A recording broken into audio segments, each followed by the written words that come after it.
Actually आम्ही हा कार्यक्रम खूप घाईघाईमध्ये ऑर्गनाईज केलेला. तरी साहेबांनी वेळात वेळ काढून आम्हाला साहेबांच्या अमूल्य वेळ दिला, त्याबद्दल मी साहेबांचा आभारी आहे. तसेच खासदार साहेबांनाही फ्लाईट पकडायची होती.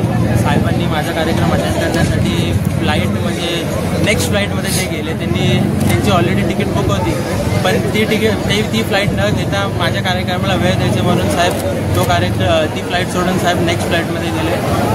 असंच खासदार साहेबांचा आणि उपमुख्यमंत्री एकनाथ शिंदे साहेबांचा आशीर्वाद माझ्या पाठीशी राहून आणि असेच चांगले कार्य माझ्या हाती लोकांसाठी होण्याची दिशा खरं पाहिलं गेलं तर ही कामाची पोचपावती माझी नाही तर माझ्या वडिलांची देवदास चौगलेची. हे आज तिथे जेवढे लोक आज जमा झाले सर्व देवदास चौगलेच्या प्रेमापोटी म्हणजे देवदास चौगलेच्या पोराला बघा.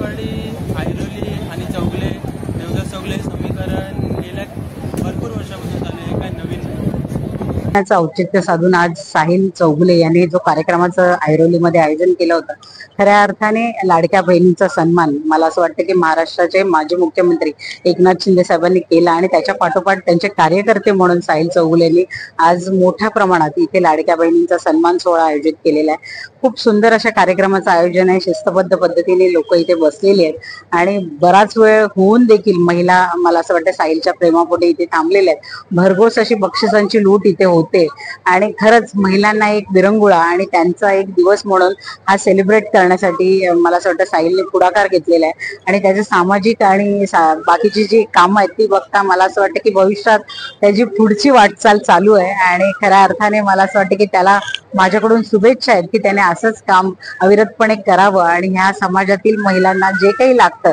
तर त्याच्यासाठी भाऊ म्हणून कायम त्यांच्या मागे उभं राहावं हीच त्याला सदिच्छा आहे.